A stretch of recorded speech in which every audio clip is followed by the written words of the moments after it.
आइए देखते हैं third learning outcome. Describe hardware requirement by an operating system to provide interrupt facilities. Dear student, अगर हम interrupt facilities की बात करें, कब कब हमें इंटरप्ट की रिक्वायरमेंट होती है। मान लिया आपका एक प्रोग्राम एग्जीक्यूट हो रहा है, उसको इनपुट आउटपुट की रिक्वायरमेंट हुई, तो जब वो इनपुट आउटपुट की रिक्वायरमेंट होगी तो कहीं ना कहीं कोई इंटरप्ट जनरेट करना पड़ेगा। फिर क्या होगा, प्रोसेसर को दूसरे जो सीपीयू है उसको कोई दूसरा प्रोसेस असाइन होगा to keep the processor busy.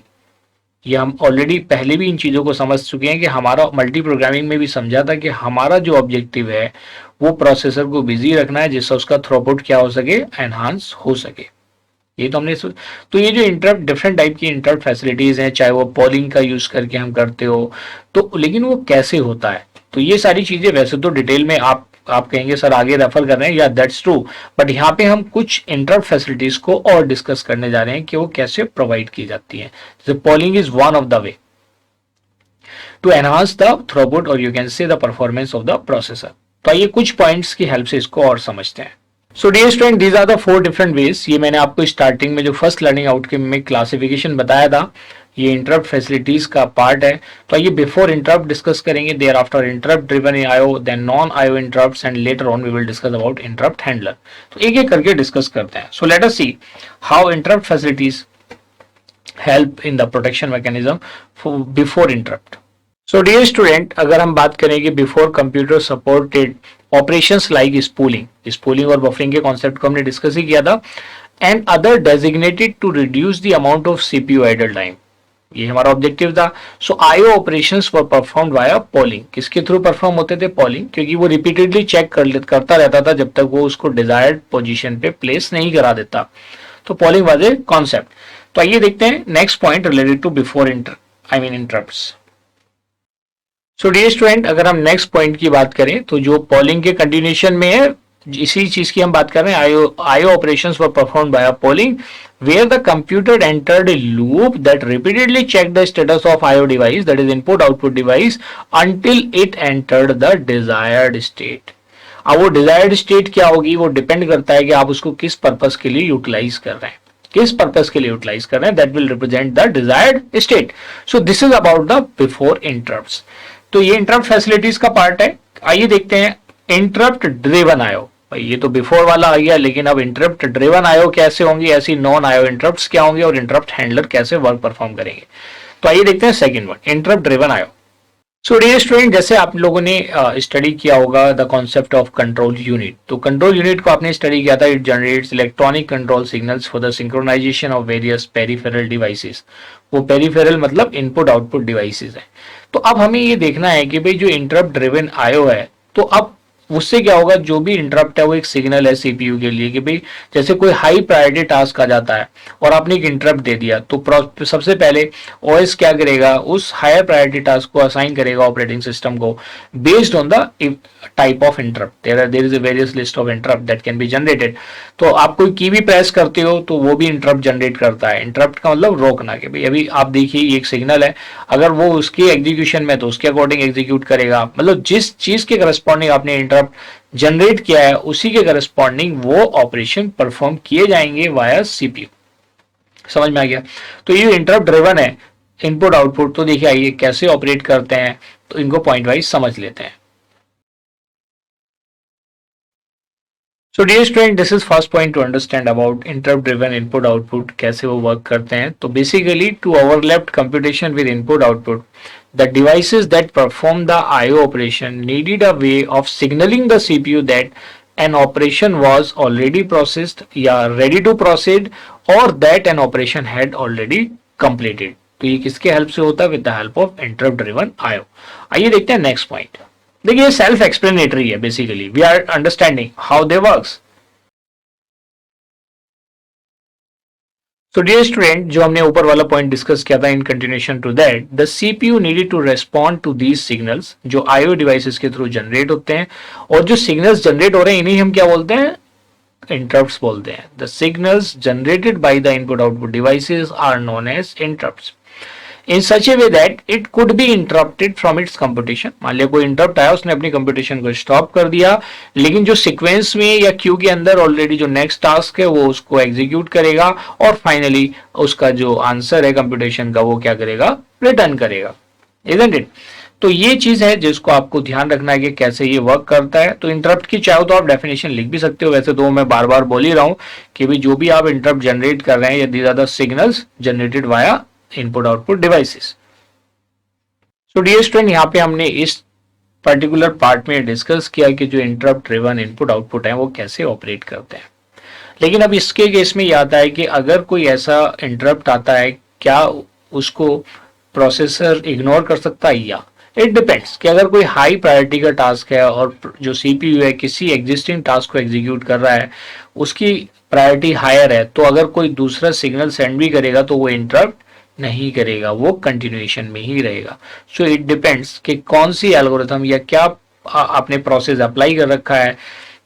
तो वो सारी चीजें जो आप एल्गोरिथम है, चाहे वो सीपीयू शेड्यूलिंग की एल्गोरिथम है या मेमोरी मैनेजमेंट का पार्ट है, वहां पे आप इन चीजों को डिस्कस करेंगे कि कैसे इंटरप्ट ड्रिवन आईओ आपकी वर्क करती है। वैसे तो ये पार्ट आएगा file handling and IO devices में, वहां पे और डिटेल में इस कंपोनेंट को आप स्टडी करेंगे।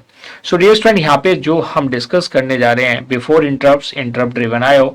Now let us understand the third component of interrupt facilities, that is non IO interrupts. So dear student, अभी तक जो हमने इनपुट आउटपुट डिवाइसेस की बात करी थी वो हार्डवेयर टाइप की थी। आई मीन वो आप you can call them as an hardware interrupt.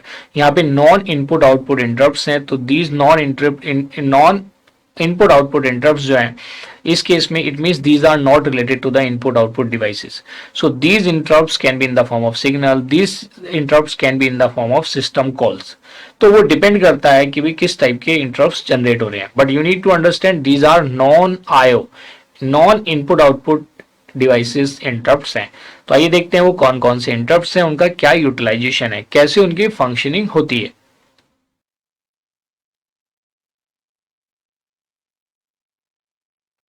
So dear student, यहाँ पे अगर आप देखेंगे ऐसे बहुत सारे इंटरप्ट्स हैं जिनको हम other than input output use करते हैं। So interrupts are also use for the purpose other than input output.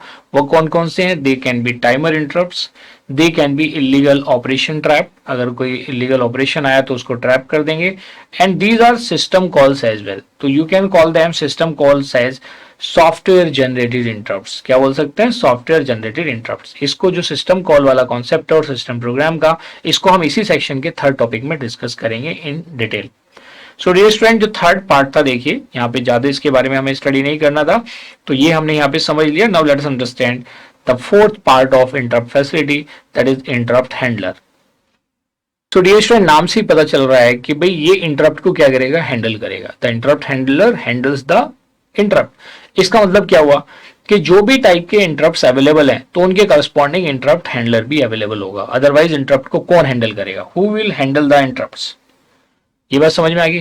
तो आइए उसी बात को यहाँ पे डिस्कस करते हैं कि भाई कोई भी अगर इंटरप्ट अवेलेबल है, then there is an associated interrupt handler. So dear student, each interrupt has an associated handler in the operating system. तो आइए let us understand some of them. So dear student, based on the nature of the interrupt that it handles, a handler may be entered because of the following reasons. क्या क्या है देखिए। तो पहला reason because of an external event like input output आ गया या timer expire हो गया एटसेट्रा। आइए देखते हैं second reason. So dear student, next reason है कि भाई जो नेचर ऑफ द इंटरप्ट है उसके बेसिस में हैंडलर कब एंटर करता है। कोई अगर इलीगल इंस्ट्रक्शन आ गया इन करंट प्रोग्राम, तब अगर वो इलीगल इंस्ट्रक्शन एग्जिस्ट करता है in current program, that may be related to like divide by zero error, like divide by zero. जैसे आपने अगर एक्सेप्शनल हैंडलिंग किसी प्रोग्रामिंग लैंग्वेज में स्टडी करी होगी तो वहां पे इस एक्सेप्शन को जरूर हैंडल किया होगा, like divide by zero etcetera. आइए देखते हैं next reason. So dear student, जो हमारा थर्ड रीजन है, थर्ड रीजन क्या? Software generated interrupt that may be like request for input output. So this is one of the reason जिसको हमने यहाँ पे देखा है कि based on the nature of the interrupt that it handles, a handler may be entered because of these 3 different reason, चाहे वो external हो या वो इलीगल इंस्ट्रक्शन एग्जीक्यूशन हो या वो सॉफ्टवेयर जनरेटेड इंटरप्ट हो। आइए देखते हैं next point related to interrupt handler. So dear student, जैसे कोई इंटरप्ट अगर करता है then the CPU must save information about the current process. जैसे हमने ऊपर भी डिस्कस किया था कि जो प्रोटेक्शन के लिए हम क्या करते थे, 2 अलग अलग स्टैक यूज करते थे, लेकिन यहाँ पे हम क्या बात कर रहे हैं, when an interrupt occurs the CPU must save information about the current process. आइए देखते हैं next point. So dear student, जब कोई इंटरप्ट अगर करता है तो सीपीयू जो करंट प्रोसेस है उसकी इंफॉर्मेशन को क्या करेगा, सेव करेगा, लेकिन वो कहाँ पे सेव करेगा, ऑन द स्टैक। लेकिन अब स्टैक के अंदर वो कौन कौन सी क्रूशियल इंफॉर्मेशन को सेव करेगा, जैसे प्रोग्राम काउंटर है, तो program counter contains the address of next instruction to be executed. जो भी नेक्स्ट इंस्ट्रक्शन एग्जीक्यूट होगा उसकी इंफॉर्मेशन किसके पास होगी, प्रोग्राम काउंटर के। तो इसलिए एक इंस्ट्रक्शन के एग्जीक्यूशन के बाद प्रोग्राम काउंटर की वैल्यू में 1 का इंक्रीमेंट हो जाता है। मान लिया पीसी की करंट वैल्यू 0 है, तो नेक्स्ट टाइम क्या होगी, PC is equal to PC plus 1, और पीसी 0 है तो नेक्स्ट वैल्यू क्या हो जाएगी, 1। तो नेक्स्ट मेमोरी लोकेशन को या नेक्स्ट इंस्ट्रक्शन के एड्रेस को पॉइंट करेगा। फिर दूसरा है and the processor status registers. तो देखिए ये सारी की सारी के प्रोसेसर का क्या स्टेटस है, अब मतलब वो स्टेटस मोड से रिलेटेड है, किससे रिलेटेड है। तो ये जो सारे पॉइंट्स हम यहाँ पे डिस्कस कर रहे हैं, we are discussing in brief, in detail you will discuss in the later on units. आइए देखते हैं नेक्स्ट पॉइंट कि इंटरप्ट हैंडलर बेसिकली कैसे वर्क करता है। सो डियर स्टूडेंट, अगर हम इंटरप्ट हैंडलर की ही बात करें, so when the interrupt handler is called it will perform some action and then या तो रिटर्न करेगा control to the code that was interrupted, या तो उसी को कंट्रोल रिटर्न करेगा, या it will choose another process to execute. तो अब जो नेक्स्ट प्रोसेस एग्जीक्यूट करने के लिए चूज करेगा वो किसके हेल्प से करेगा, with the help of program counter, because program counter contains the address of next instruction to be executed. तो आपने PC is also known as program counter and it contains the address of next instruction to be executed.